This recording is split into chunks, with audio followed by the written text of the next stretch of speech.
А по вестите од светот се враќаме на домашни теми. На конференцијата неодамна за иновативни ИКТ решенија и трендови на која се дискутираше на повеќе актуелни теми и прашања во областа на ИКТ иновациите во функција на подобар бизнис, живот и развој. Беше најавено и отварање на технолошки парк. На оваа тема во ова издание на вестите разговараме со Горан Поповски, претседател на МАСИТ. Добре дојдовте во студиото на телевизија Нова. Благодарам на поканата.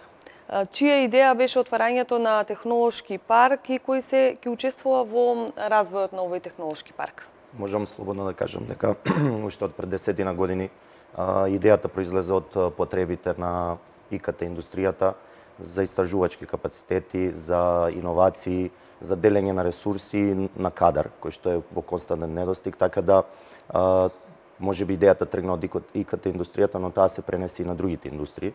Во развојот на паркот ние го гледаме како еден национален проект во кој што треба да се земат учество сите индустрии, треба да земе учество државата и воено сите институции, пред се универзитетите.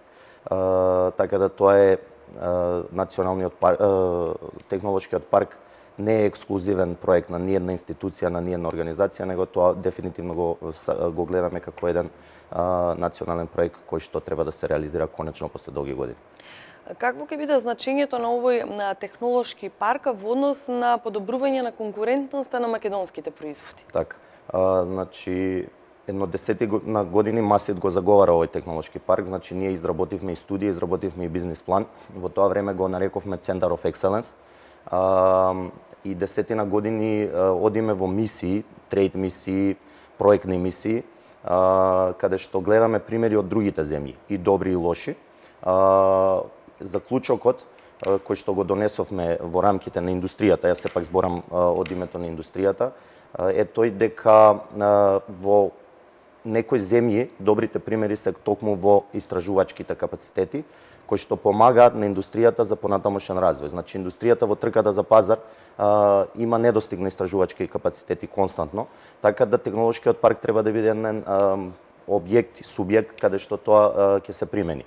Од друга страна, видовме и лоши примери, каде што технолошките паркови отишле во друга насока развојот, во насока на градење на недвижности, кои што подоцна биле валоризирани на некој друг начин. Значи, ние не сакаме тоа да си го дозволиме. Зашто? Затоа што крајната цел е секако економскиот раст, задржување на кадрите во Македонија и пред се оној недостиг за новите кадри да работат со нови технологии и со иновации во земјата, кој што ние како индикација од компаниите го добивме и од представниците на компаниите, дека луѓето повеќе не заминуваат од компаниите или од државата заради подобра плата и повеќе пари, заминуваат затоа што немаат можност да работат на нови технологии и иновации.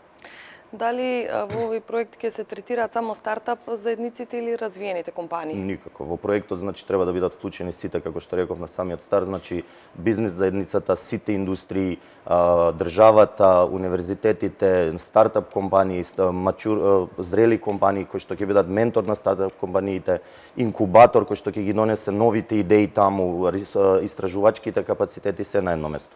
Кои останати гранки ќе имаат полза од овој парк? Буквално сите. Значи, ние тргнавме, можеби, бидејќи природно ние да тргнеме од ИКТ индустријата, но како што ние имаме потреба од другите гранки, така да и другите гранки веќе имаат потреба од ИКТ индустријата и тоа се покажува дека е огромна потребата од ИКТ индустријата. Јас не можам да замислам гранка каде што нема инволвираност на некакви ИКТ решенија, така да подеднаква инволвираност, подеднаков ефект овој технолошки парк треба да однесе во сите гранки, стопански гранки.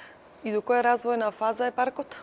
Очекуваме во наредните денови после празникот конечно да биде објавен, да биде презентиран еден концепт. Ја гледаме во моментот владата, Министерството за информатичко општество и Фондот за иновации како еден фасилитатор на сето тоа.